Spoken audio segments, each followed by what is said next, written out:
say champion it's select, Clear Love. Dom. It's Clear Love. Yes, I'm sorry. I'm going through the wrong names here. But yes, we are in champion select. Thank you for that, Frosco. Thank you so much for your analysis. Getting into this once again, Fiora and Shen. Where's the Zach? As Dan Gaming are back on blue side.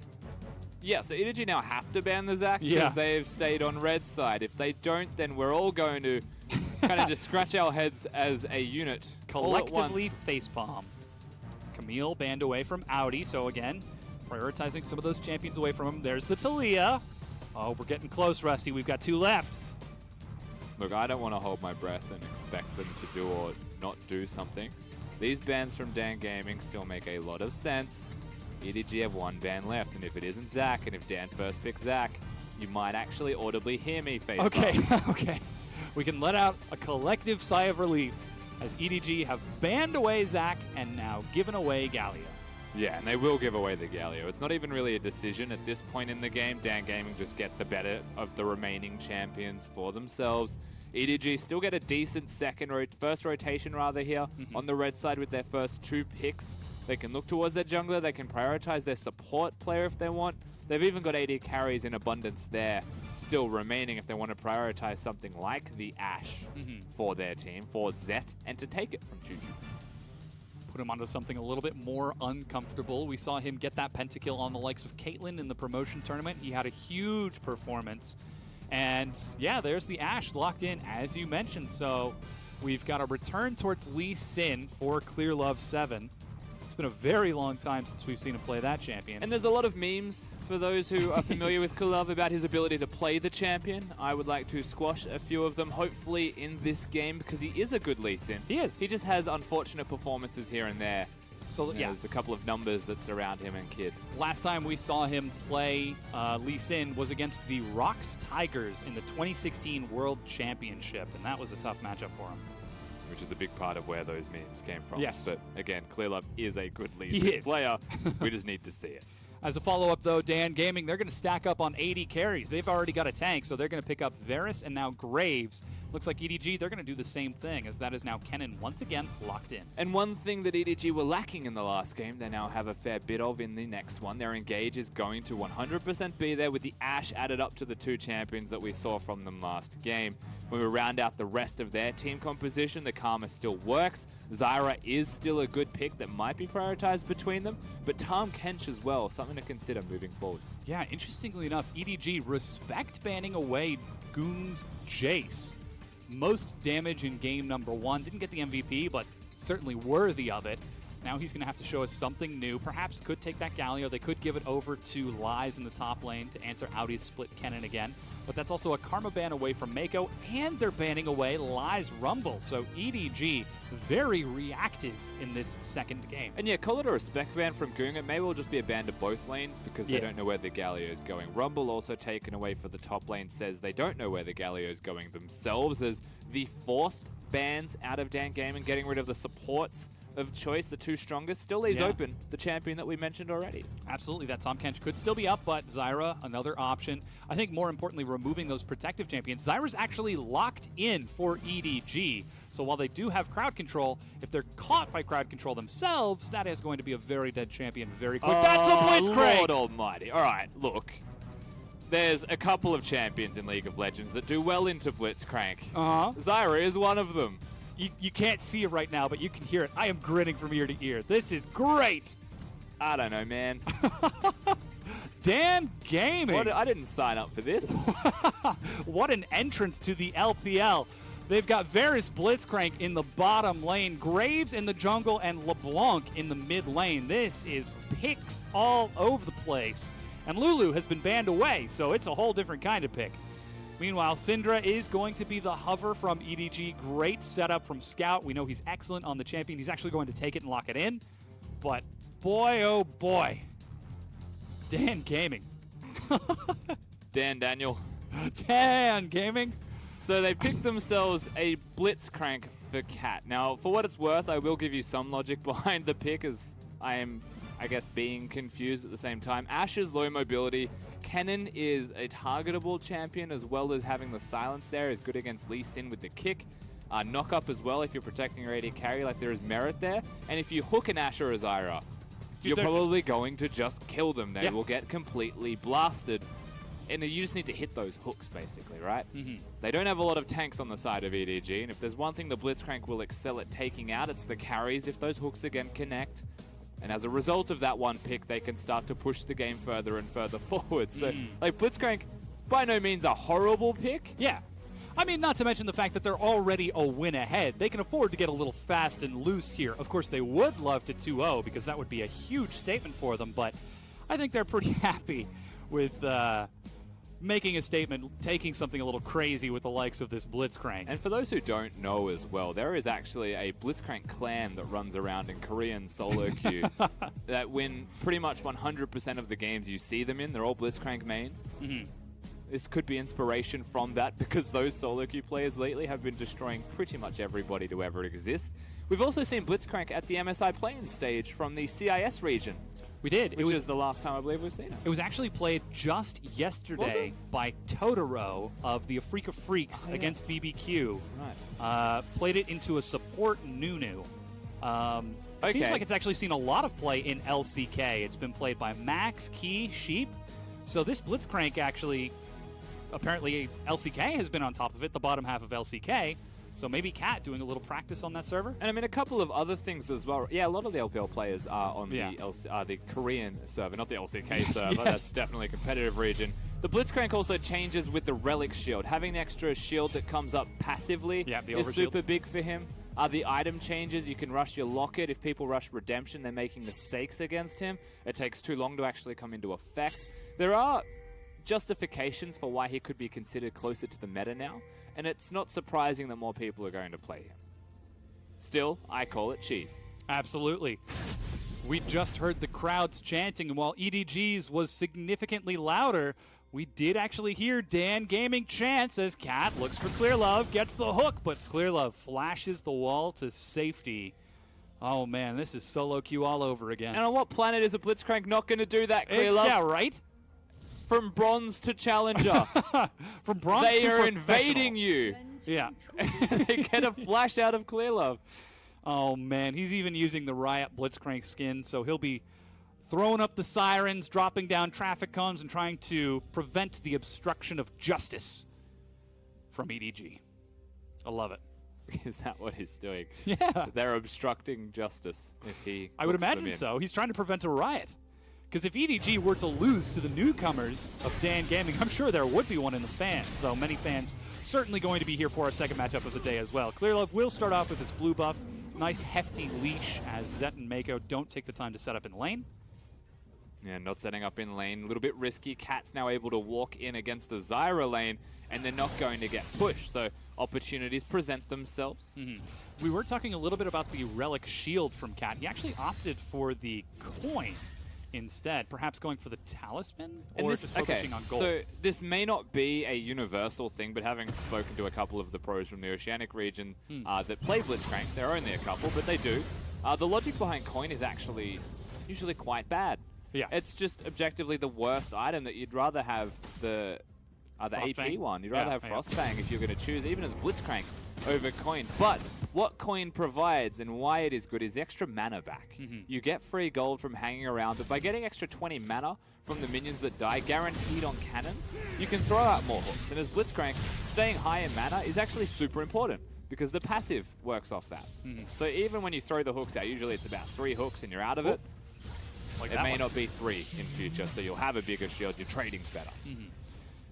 As it is, though, we haven't seen any hooks just yet. Just trying to use that presence. That means Mako and Zet get the opportunity to push this lane back in, though. Cat just picks up his coins and walks right on back. Meanwhile, in the mid lane, Scout is putting some pressure onto Gung, already forcing out 1 Corruption Potion charge. And now we can see them backing up for Vision. Once again, the very defensive ward from Cat. But Clearlove, he's not the guy to blindly invade and clear out wards. And this is actually identical from EDG's junglers in both of these games, even though the jungler is different. The major difference here, as that was a nice bounce from Gung, is that mid lane's hard winning. not just pushing against each other. It's not going to be a Jace Galio. It's actually a Syndra bullying out the LeBlanc. So now the bottom lane pushes. It starts to win for EDG. Mid is heavy winning, and Clearlove has the availability to go wherever he would like and make plays, or continue to hard farm that jungle, because Lee Sin is a very good level 6 jungler. Good adaptation from Audi. He's going to get a ward to spot out these Krugs being taken, as Dan seemingly predicting the identical early game start from EDG here in game number 2. Identical even so far as Choo Choo getting chunked down to 200 health at the 4-minute mark. That's teleport also used from Goong in the mid lane. He's got a Boots and a Doran's ring as Clearlove. Very sneaky, makes his way back. They saw that ward. He can actually skirt around the vision if he plays it well. I don't think he can skirt around to the point where he can gank mid, but he can also use the Scrying Orb, and then he can just clear it out. So waiting for Goong to push in. Once he sees the distortion, perhaps looking to go bottom, he's taking a lot of time, finally going to start the recall, as it's already been started and completed from Karen, who picks up a Tracker's Knife and Boots before heading in. And you'd argue it's actually more important for Clearlove to be invisible than to be going for things that may not work out. When you look at the state of the bottom lane 2v2, it's better that he is hidden and that he doesn't reveal himself if they continue to win those 2v2s. But it does mean that Clearlove isn't farming. And so more time that he spends not farming is usually the time that Karen will spend hard farming, because he is the Graves, and that's what he wants to do.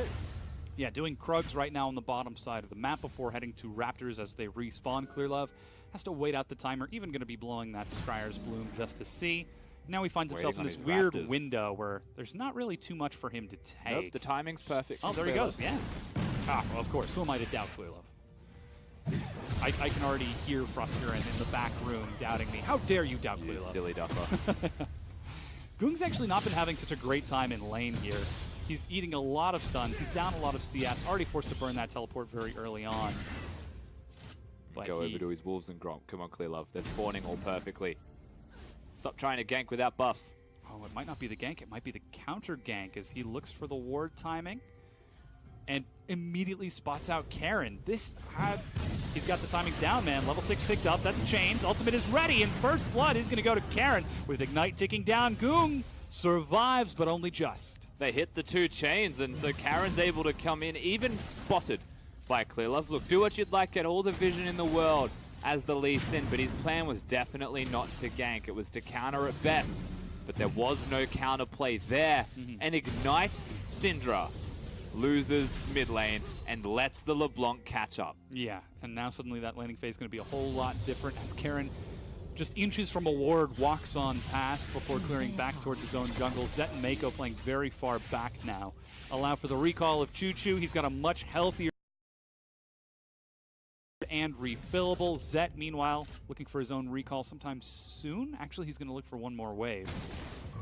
Yeah, should be able to go for his recall after pushing it. And they want to get it to the turret, get it to reset. They also spot Karen conveniently at that exact time. So they know there's not going to be a Graves down here ganking them. So good awareness from EDG to ensure that they can do exactly this.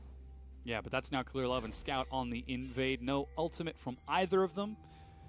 And Karen with level 6 of his own, and Cat fresh out of the base with some fresh wards. Isn't even going to take the time to clear out that ward. No, the priority is on the blue buff. If they can force the Lee Sin to... Oh! There's a good pickup from Scout as blue buff just runs. Oh! It's going to reset? Oh, there's the auto attack. Scout secures his own blue. Goong follows up. Just gets a bit of damage. And one of the uniquely powerful champions that blue buff securing is going to be the Syndra, so does his part there, Scout, to ensure that he secures it. At the same time, Cat is one of the better champions at taking those blue buffs away. So we got to see that dynamic in effect. Good decision making out of the Blitzcrank to go straight to the buff instead of clearing the ward. We'll be able to go and do that later anyway. The ward doesn't disappear if you don't kill it.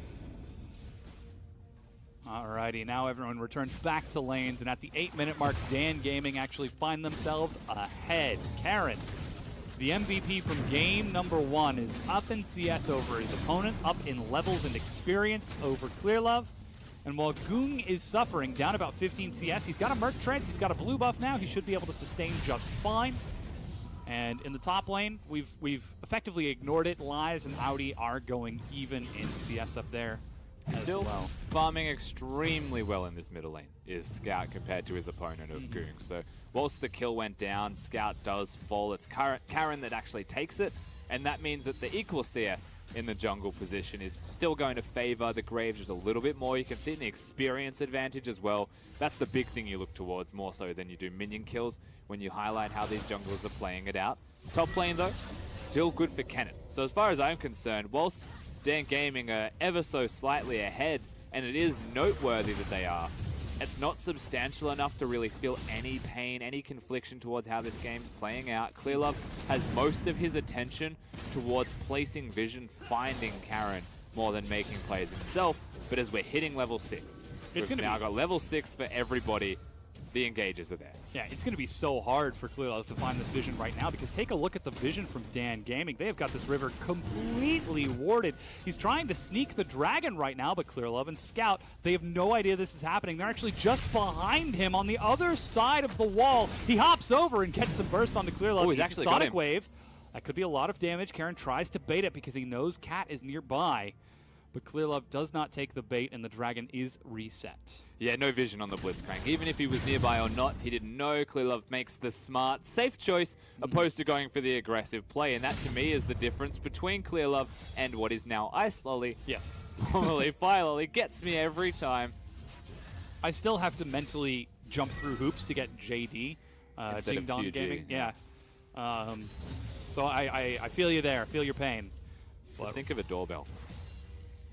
That doesn't help. Jing Dong Gaming. Yeah, sure. But why a doorbell? No, never mind. What sound does a doorbell make? I know Dom? the sound a doorbell makes, but how does that relate to Chow Gu? It's easy to think of. Okay. Instead of calling them Chow Gu. But then I'm going to call them Ding Dong Gaming. It's closer to Jing Dong than Chow Gu is. It is.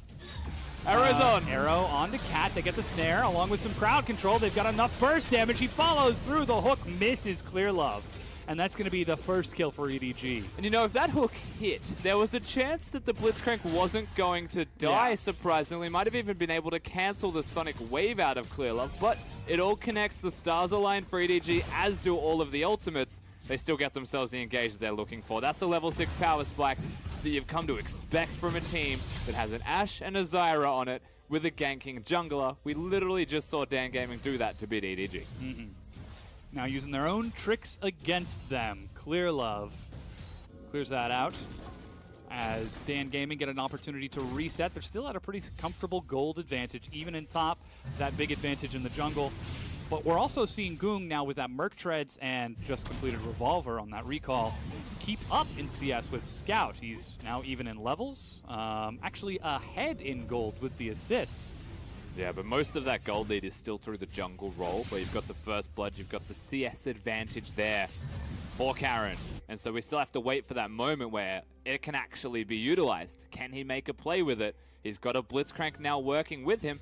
It is possible that they make those plays now and try and grow the lead on the rest of the map, because as far ahead as a Graves can get, it doesn't always mean that the rest of your map is going to be in a position of power. As they're looking... Ooh, there goes the hook, but a good stun stops any follow-up. He's still got flash. They Scout got him. is going to be caught by the hook and destroyed by Karen. Long-range collateral damage for the kill. Scout didn't use his ultimate as well. There was a chance they get the kills, but the silence, the crowd control combo was enough to secure them that and get out with their lives. So now Dan Gaming, one hook connects, one kill follows through. Pressure on the turrets and objectives. They are going to respect EDG, but that's a really good play. Oh, yeah. And now they've got some pressure onto this. Ooh, that was stylish. They've got some damage onto that mid-tier 1. Even Lies was back in base as he had just completed a recall. So if that were to break out into a skirmish, he was prepared. Outie without a teleport of his own. As Clearlove continues to control vision over this Mountain Dragon, doesn't want it to be cleared out now, moving those wards forward in the river to try to protect Scout, but it might be too little too late at this point. Ultimates are up, summoners are up. They could try to burst Choo Choo here. Ash Arrow hits, he's going to stand still, then pretty much good night to Choo Choo. But he has flash, so we're going to need some crazy reactions. Hey, there he goes. That's the crazy reactions. Yep. Gets the timing this time.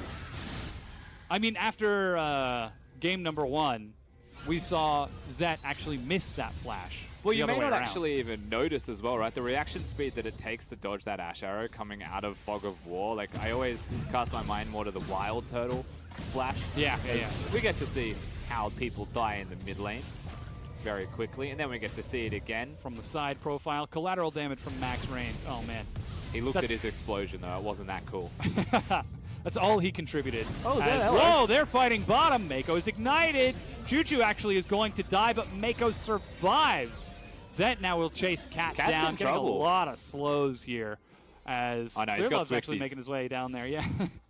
He's not in any trouble from the slows. It's the crowd control that Cat needs to worry about. But we came back from a replay. We watched the same thing twice, and suddenly the 2v2 bottom lane were fighting. Yeah. And you are right, Clearlove is here. He's also got Scout with him. This does mean that the play can happen now for the bottom lane outer turret. They can start to try and get back that gold difference and put themselves in the lead. Yeah, Gung, despite having teleport, decides to cover mid as Karen shows himself top. Might be a bit greedy to look for a turret.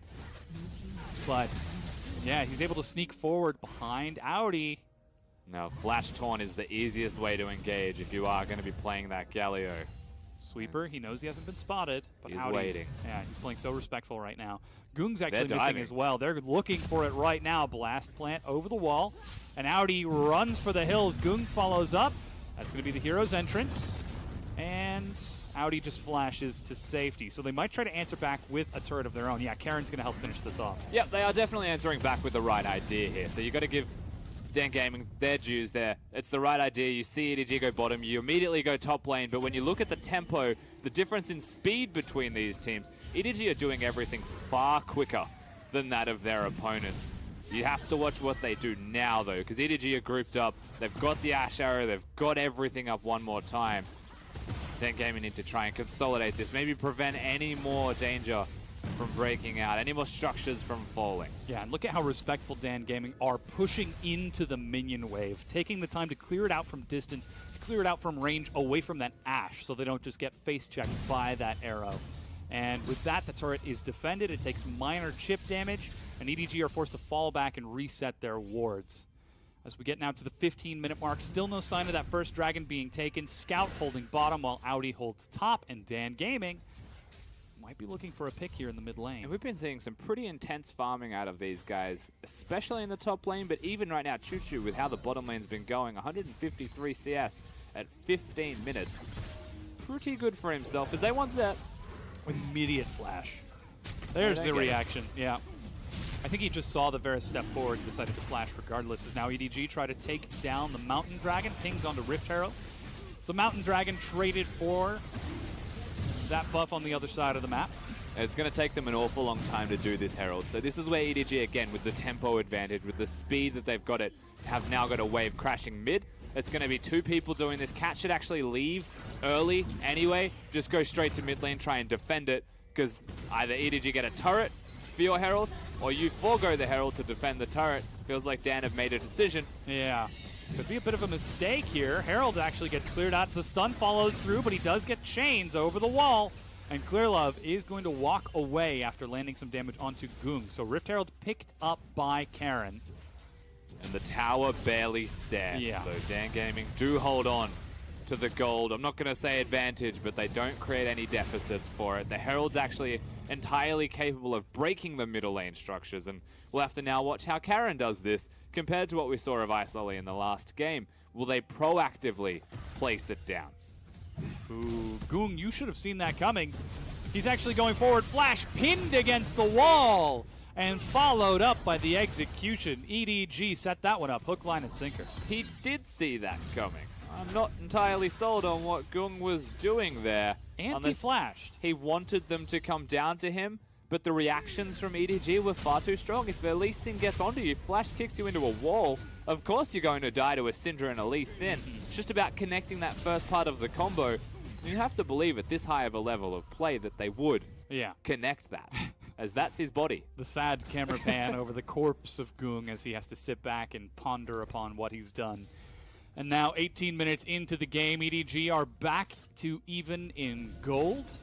Now seeing a gold advantage for Choo-Choo, but Scout has been able to pick up some gold for himself in the meanwhile. And we're still seeing Audi with a mild CS lead over Lies, though it's not going to be so much as to break that lane at all.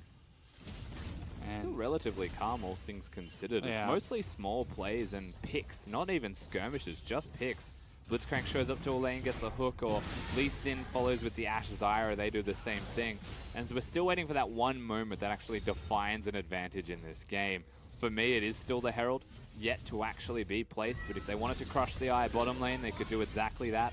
Just send 3 people down there, perhaps. It's really difficult for Audi as a player and as a champion on the cannon to get rid of that. So I would send Cat, Goong, and Karen down there after they've cleared a mid-wave, but we'll have to watch how they do it. We've still got some time left on that Eye of the Herald buff.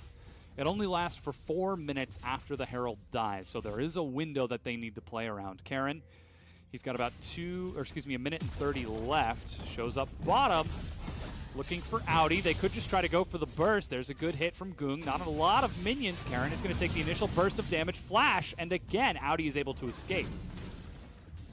You need to get out of the turret damage there just a little bit, but it feels... Oh, no, that's Karen, not Audi. You're going to die! Oh, wow, he takes a hit and walks away. Hook is going to land Mako very easy. They blow all their CC, but they do get the kill for it. And Mako is very dead, but Karen has to go back to base. They won't even use the Herald, it feels like.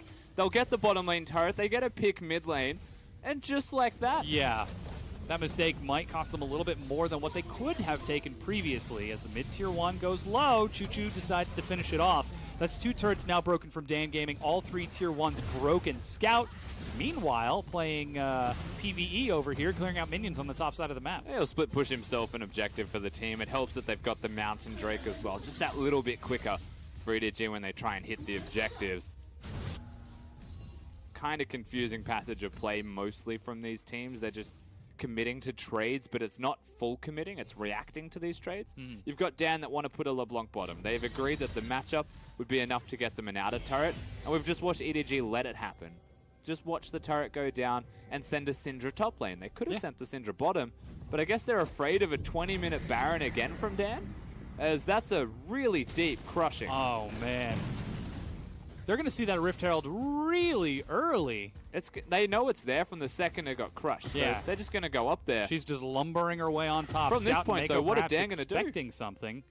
I have no idea. They're trying to set up vision around the Baron now that it's spawned. Rift Herald takes the time to clear out the minions before he gets to that turret, and there's another wave on the way. It might have just been the timer running out, so they could try to force something. They're now deep invading into EDG's jungle. Stranglethorns as well as Cat gets pulled in. They're getting damage over the wall. He's alive, but only barely. The arrow catches the clone from Goong as he leaps away. And there's a Teleport Galio in. Started, and Lies gets in, but Audi cancels his. Zet eats some damage before. That's a kick from Lies. Chain of Corruption, some more follow-up. Another chain. Clear Love survives as well. There's such low health. Here comes Audi. Oh, that's a huge stun from Scout. He layers it up, and Lies forced to flash away. As the mistakes are stacking up, finally Mako goes down from the max range arrow. And that's a Sonic Wave on the Lies. He's backing up. EDG now going to try to defend Rift Herald up top. And look at what's alive still. All of this fighting happens. You're like, what is everyone thinking? Well, they can get some damage onto a top lane turret for their troubles. Get it down actually quite low from the Herald being there. That's literally what Dan Gaming wanted to do, is bait EDG into getting these fights. They teleport the Galio in, immediately decide that they're just like, instead of placing a ward, Cat just face checks and he says, this is what we're doing, this is how we're going to play it out. A little bit lucky that the arrow is intercepted by a clone, and Lies teleport slightly out of position, but just as out of position as Zet was. So ultimately these guys are just trading against each other. Remember, all of this time that they've spent fighting, that they've spent trading, there is still a Rift Herald coming up. And if this cannon was AP, things could have been a little bit different. However, good taunt timing from Lies prevents the damage from getting a kill, and Mako dies. Yeah, meanwhile, Dragon has respawned since we've returned now to the live game. 22.5 minutes in, and that is Mountain Dragon picked up by EDG. And it will actually be spotted out. The rest of EDG now playing towards that top side of the map, while Goong is split pushing onto Audi. Purist Call is ready. Arrow is launched and misses. And currently, Lies just sitting between the two. Flash Hook is going to miss from Cat as a stun just barely dodged by Choo-Choo. The thing with Blitzcrank is he's pretty committal, and whenever the hook's down, there's a very long window where it's not going to be available, and it can be targeted against the side of Dan. So the Flash Hook, adventurous, aiming for Mako, still the right decision, because he is so fragile on that champion. Trying to buy some time for Goong, who now groups up with his team mid lane, and they actually get the priority push onto this tier 2, but Zet and Scout are able to make their way around in time with Mako and Clear Love on the side. Stun again is going to miss. Goong over the wall. very deceptive with that chain distortion combo, but not quite enough to lock anyone down. Forced to flash away from Scout. Sidesteps another one as Chains of Corruption. Choo-Choo's left in the back. Blade of the Ruined King. Hook is sidestepped from Audi, but they're just going to chase Choo-Choo down. Taunt as they're forcing a fight to keep their AD carry alive. He's still running. Heroes call out to get out with his life, and somehow no one dies. He manages to dodge it before the stun. Oh, I might have spoken too soon. That's the power unleashed on no one dies. And yeah, I was right on. Clearlove has his ultimate still. I believe he's the only one with Mako on the side of EDG that has his, and Gung is the only one that does on the side of Dan. That's a lot used, but not a lot of deaths actually seen, as it's still 4-4. It is. And 24 minutes in, this game is a lot more chaotic than game number 1. We're seeing EDG fight a lot more aggressively with Dan Gaming for these objectives, but this still isn't the unison that we're expecting from EDG, the organization that has been to Worlds so many times, and now they're struggling against the newcomers here in the LPL. You have to wonder if the reason EDG are forced to play this chaotic style is because Dan is just putting it at them. Like, it feels to me like the chaos is being brought about by Dan Gaming, and EDG have no choice but to match it just because of how the early game went, which was incredibly into Dan Gaming's favor until the level 6 marks came about, as trying their best to make picks. That's all it is, and that's why it feels like chaos above all else. Just two pick compositions going at each other, trying to butt heads, but no one actually getting the pick off. The big team fights actually even aren't that big. You see someone get bursted, and then they separate and re-engage. That's one kill, then everyone runs away and waits for cooldowns, and then they clash together again. It's like very much timed windows. Like children's playing with action figures. You just kind of butt heads until a piece falls off. I thought of like a mosh pit at a metal concert. Oh, wow. But like, we had very different ideas. Technically, but if you've got people going down at a mosh pit, then at least they're kind enough to stop and reset the mosh pit. That's what this is. Oh yeah, I guess you're right. Yeah. The heavy metal concert of Dan Gaming and EDG. It's Edward versus Dan right now.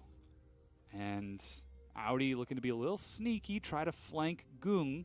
I mean, LeBlanc's a hard character to kill. Audi's going to have to use the Blade of the Ruined King as he's lightning rushing and banking on a Distort being used. That's where he goes. That's the Blade of the Ruined King. Chains are going to miss. He's able to land one before getting chunked out. Flash to try to follow. That's an auto and a stun. Does Audi have enough? He pops back the auto attack. Alrighty, Audi. It's time to see that movement speed. Rev the engine and chase after him. Gung is going to toss the chain and kite it around. He goes back in. Uh-oh, teleport is used, but the shuriken will miss. And Audi pops it into reverse and backs away. And exactly what we all thought was going to happen when you chase the LeBlanc did. He doesn't have enough damage to instantly kill someone that has a slight amount of MR, which is going to be there with a null magic mantle and Merc Treads. So he was banking on his auto attack damage, but he has Hurricane. Oh, they're looking for a fight right now. Lies gets knocked away, but the hook is more than enough to follow through. Scout is dead, though they lose Karen. He's a large amount of their gold. Gung teleporting in from the back. Hero's entrance doesn't catch anyone, but they get Zet over the wall as Dan Gaming flash taunt for two. Audi joins the fight just in time to be snared. Mako takes the blast cone to safety and walks away. It's currently 4 versus 3. They managed to get the fight, and doesn't Audi wish he had his ultimate now? Oh, yeah. But EDG teleports in, is not able to do a single thing. And that could just be a sign of the young member of the team getting a little bit hyped and overexcited. But they've actually got Cat. Speaking of young member, Overexcited. He was chasing the yarn a little too far there. That thread definitely expired. What a game. 27.5 minutes in, 6 kills to 6, 12 total. Here's the chaos as Karen hops over. And so curiously, he gets stuck in place as he dashes forward. Yeah. So Karen was going to instantly die there. Gung comes in, they're trying to find Zet. The communication does look good here from Dan by having Lies come in at the right time. He's completely stuck. The flash is good. You actually watch the hook from Cat. That needs to hit. He needs to wait 1 second before he throws the hook because he moves faster than Mako. But again, just throws it the second it's off cooldown, trying to maximize the damage coming out of the team. Oh no, Zet eats a lot of damage and they don't actually finish it off, but they do get his Quicksilver Sash. They don't have anything further to follow that one through. No summoners there for Zet, so he is entirely killable, but as it stands, you'll take the damage, you'll force the recall, and you'll get tempo and vision around the Baron area. That's the name of the game here for Dan. From what we saw in game number 1, they kind of like Baron. Seems like the Great Purple Worm They set up a lot of vision around this side of the map, and EDG slowly but surely start creeping their control wards nice and safe, but they have to do it into the blackness where there's a Blitzcrank yeah, and a waiting to pull them from the depths. And a Varasalt and a Galio taunt. Yeah. Walking into that is rough, but if Dan ever walk at EDG, it's also quite rough, as they have started look this. Look at the missing vision from EDG. The only thing they see is the minion waves mid. We're and watching Dan this season's Gaming QG. are going to try to burn through the health of the Baron. Arrow is ready from Zed, but Baron already goes down. Chain of Corruption, and the arrow is sidestepped, and Dan are out of there. Karen auto attacks a ward as well, just to get some cooldowns on his dash to get him the heck out of that pit. That was a clean Baron take, and against EDG, we've just seen Dead Gaming go up 3,000 gold. How on earth are they thriving in this chaos? I mean, I know the LPL is a chaotic region, but EDG have been here for years. How do they not know how to play against something like this, as they're going to try to force a fight? Cap might have gone a little bit too far. Hero's entrance to keep him alive. Clearlove actually trades his life over Lies, locks down the jungler. The jungler dead means the Infernal Drake's going to be free to take for them. Dan are just generating picks. They've got the Blitzcrank to do it.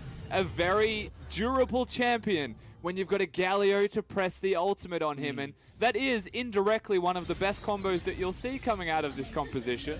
Because if the Blitzcrank hooks your champion and you don't have flash, you have to stand and fight. You're going to die. But then you're just going to die to the Galio. There's not a lot of winning to be seen there. Oh, yeah. Long story short, don't get hit by skill shots. Yeah. As Goong now split pushing in a side lane. Lies has got his teleport ready, so he's able to split push up top. Audi still doesn't have his, as Scout and Audi are splitting minions right now to try to defend this turret. Meanwhile, Choo-Choo is mid. This is a great play from Dan Gaming, as they are just pulling EDG apart at the seams. Yeah, and pulling them apart with a Blitzcrank's the best way to play the champion, because you'll get free hooks, they'll have mismatched numbers. You'll have the ability to rotate between bottom, which is where they were. They go mid, they get a turret, immediately going top lane. You can see how he's trying his best. If someone shows up to defend, immediately they are going to die. And so EDG, they do the smart thing, they respect that, and they back away. They give the inner turrets. That's fine. They want to make the play for the inhibitor turret to try and prevent any further movements from Dan Gaming.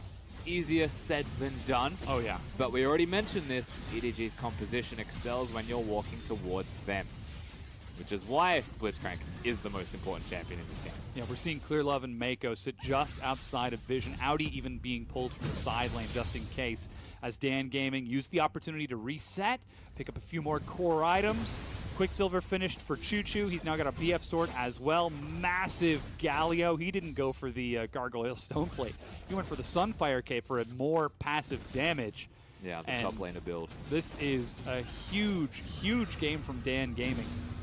They are poised to defeat EDG 2-0. Definitely poised. They're halfway there. Yes. We need to get them over the line, ideally, at this stage. And we already mentioned how difficult it's going to be for them, so we have to watch how they play this one out. But with 6k, expectations are still there for them. They've got a lot of magic resistance. They've got a lot of survivability against Scout.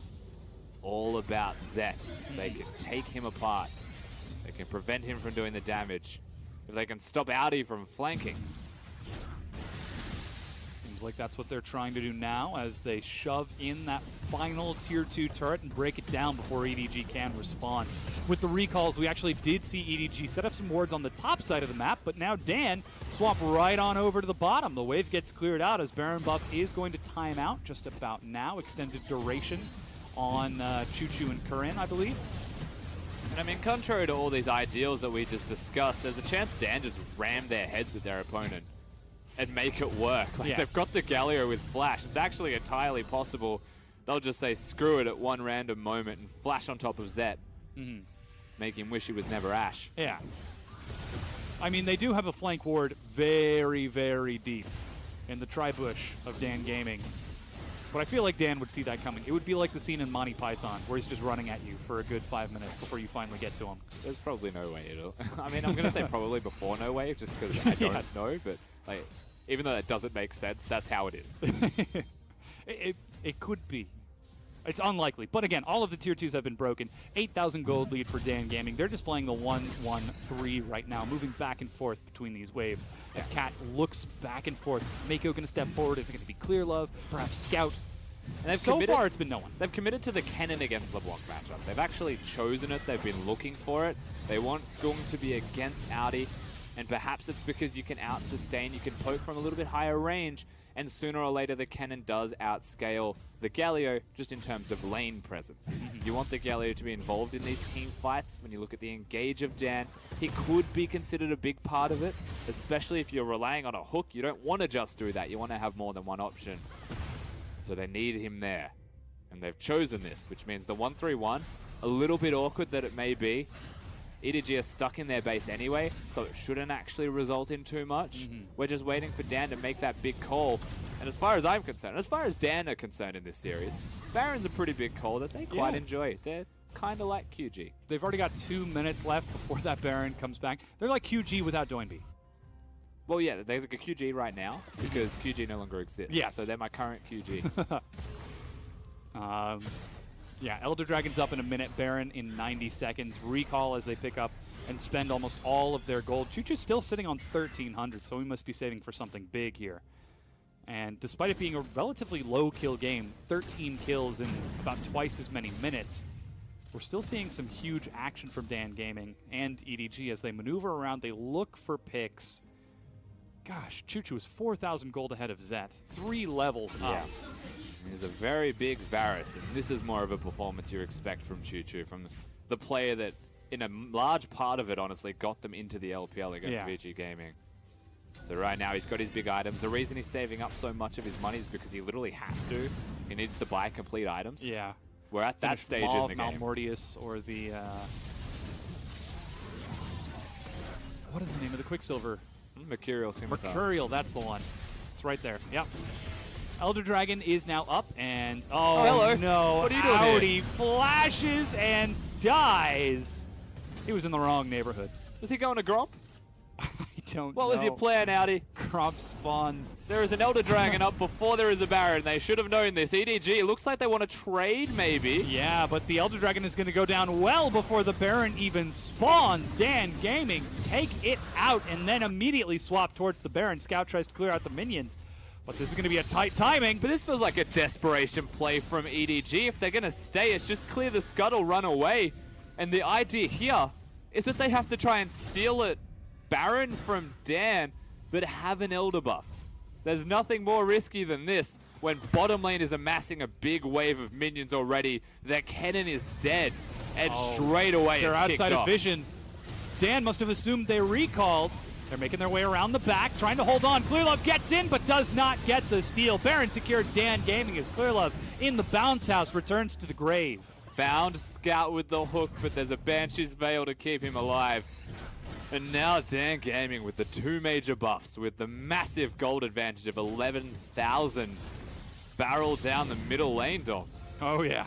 And they are looking for some inhibs. They are looking to close out this series. As they push forward, Gung immediately looks for harass onto Scout. Oh, he's Look dead. at the damage, he's burning. Heal. Good reaction from Zet to keep his mid laner alive, but they've lost the turret. They've lost the inhib. Baron and Elder are still up for another very long period of time for both of the buffs. They're just going to end the game. They're not even going for more inhibs. Yeah, Audi's on the side. There goes the hook. It's going to miss, but Mako's forced to flash back. Zet is firing on the lives, but is barely tickling him. And they will decide to respectfully back away, play it smart, and play it safe. Forcibly removed from the base, the hook not connecting, so Dan Gaming with, you'd have to say, a lot of money backing them up. We'll go and complete some items, some big items to speak of. And now with the buffs still prevalent, the Baron in particular still available, and one inhibitor already broken, this game just became 100 times easier for them because they only need to be in 2 lanes. Now they are setting up. Teleport used by Lies. Gung has his, so we're going to be looking for him to split push. As there's the Maw of Malmortius now finished for Chuchu. Cat once again leading the charge with his team. The shot caller for Dan Gaming. What better way to do it than with a very, very strong rocket grab? And for reference, going for the Maw of Malmortius to survive through the Syndra Burst. He has Warlord Bloodlust, I believe, on his Varus, so he's actually got Lifesteal, if you're wondering why he didn't build a Lifesteal item. He's got it as his last item. They are now sieging bottom lane. They've still got the Elder buff that's just ran out. Dan Gaming seemed to have a little bit of trouble with turret Towers, radius. Yeah. but they are able to break down another inhibitor. No questions asked. EDG are nowhere to be found. Yeah, it feels like they were caught recalling. EDG just weren't there in in their own time. base, though. Yeah. And so now Dan with 2 inhibs gone, with Baron buff, sieging the Nexus. Oh man, Baroned up super minions Watch are the going to be hook. tough to clear. The hook goes wide as a minion gets chucked away. They're just firing shot after shot against this the turret. turret's These gonna cannon die. minions are doing more than enough. Stun is going to miss. Dan Gaming are poised to clear this out. Finally, Zet starts creeping forward, but the turret has fallen. Goon goes in, Chunk Scout out, and the flash my God. silence from Cat. He's forcing this game right here, right now. Clearlove is getting a huge, very stylish play, but it is not enough. There's no damage. Zet is firing from the fountain itself, but the damage reduction, the Blitzcrank hook, it is just too much. Finally, they will die as the Nexus crumbles. And Dan Gaming, their first game of the LPL, have defeated EDG. And they managed to do it in a 2-0 by beating Ice Lolly and Clearlove7, who does not look happy on your screen. Oh no. The 3rd place LSPL team that beats Vici to get into the LPR now beats EDG in day 2 in their first ever best of. Yeah. I'm You very can see confused. The contented looks on their faces. It almost seemed like they were confused for a moment there. They sat back in their chairs, high-fived. Wait, now what? That's it? High 10. All right. Oh, yes, high 10. It was 2. Going down and shaking everyone's hands now. Huge performance. Mako having to stabilize himself with a deep drink after that. And look, honestly, it is a well-deserved bow from them. It They is. managed to do this with the Blitzcrank pick. They've pulled out all the stops to try and take out their opponents here. They looked fly while doing it. They certainly did. And now with this win, EDG have to hang their heads low and walk backstage as they come into Split 2 of the LPL 2017 with an 0-2 defeat against the newcomers. And it creates one heck of a statement from them to take this win here. Question is, can they do it again? Later this week, they're playing against Team WE, who are actually our next matchup of the evening. Could you imagine if No. Dan Gaming came in and 2-0'd EDG and WE? Dan's the hero that we need, apparently. Absolutely, yeah. But now joining us on the desk is going to be Froscura, and welcome back. Tell us, what did your elf eyes see in that game? Why do they have to be elf eyes? It's a Lord of the Rings. Just roll with it. What did they see?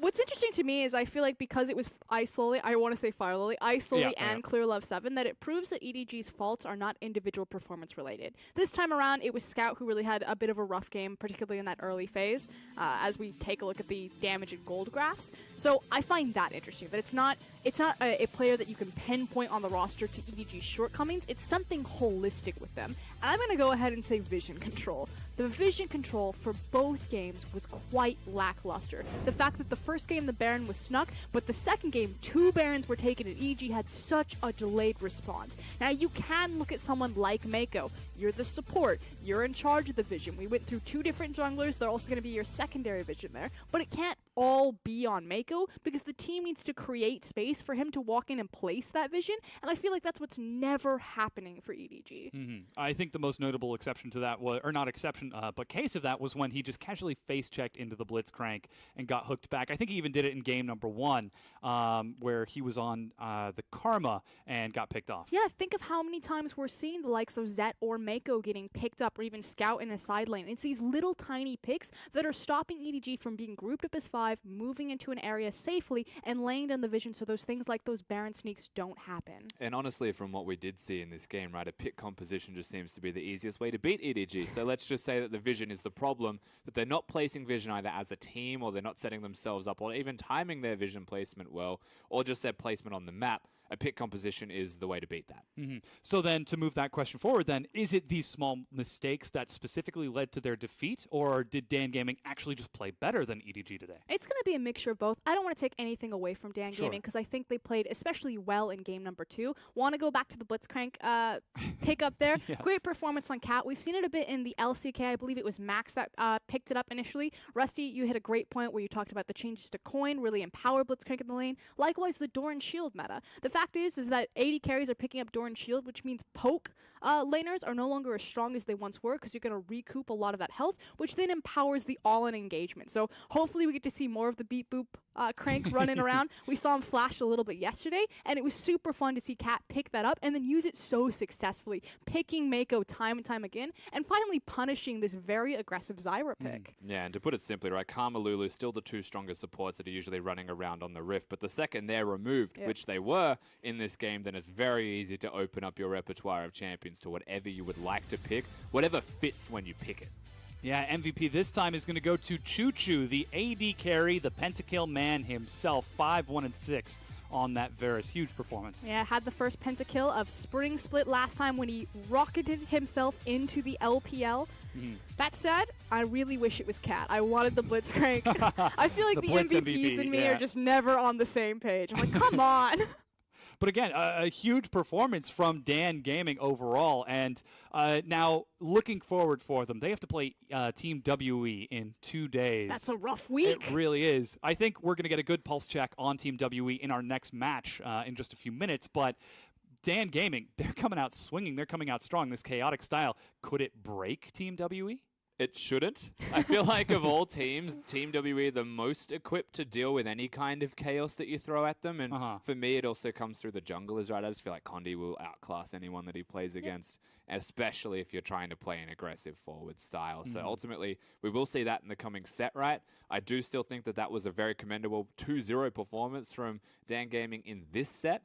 But it's an entirely different ballpark as we move further into the week. I mean, the nice thing is that we did expect Dan Gaming, you know, the projections going into this, that they would be 0-2, that they would lose to EDG, that they would lose to Team WE, but it'd be like, okay, we got the hard matches out of the way, now we can try to be a mid-tier team. Picking up a surprise victory like this, and if they continue to show this type of form going forward, it just speaks wonders to the team and their momentum and their morale as they move through Summer Split.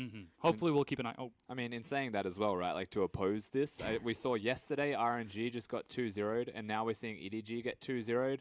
You have to wonder if this consistently happens, that Dan Gaming are overperforming and are taking names, and every other team in the LPL is taking names, what's going to happen to EDG and RNG? Like, these teams that have had longevity of good performances are suddenly losing games all the time. And what's just crazy to me is that we can see the blueprints of EDG and RNG making moves in the offseason. This isn't like this is just a slow start that, you know, we're kind of shaking off the rust, you know, stretching a bit after vacation. RNG won Demacia Cup. I was in EDG's house. I saw all of the in-house scrimming that they were doing and how intently they were trying to prepare for the next Summer Split, and to fall flat like this is very unexpected.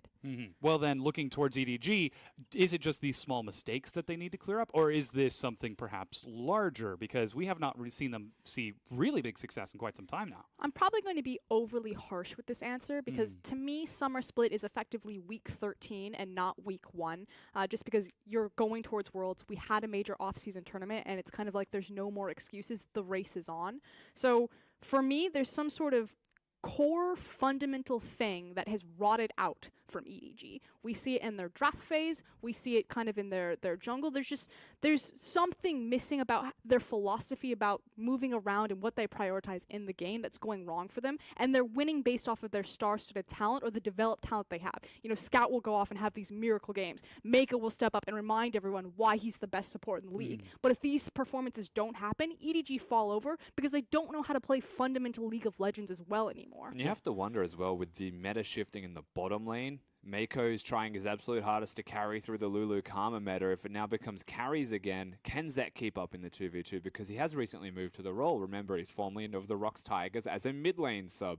And so this is his second competitive split in the role, and the meta keeps shifting on him. So it's really hard for Zek to have to adapt. We trust his mechanics, as Froskerin mentioned, but can the rest keep up is a big question mark. We've also now got Audi, who's going to be new to the top lane. Aggressive, yes, but aggressive when the rest of your team isn't that cohesive as the 4-man, which to me is the only part that I will agree with. I want to give Audi some time, say welcome to the team, you know, adapt and have a few weeks in your top lane island, but the 4-man needs to work it out. Do you think that they play Audi again later this week? It looks like they're going to be playing Snake in just 2 days, or do they bring in Mouse?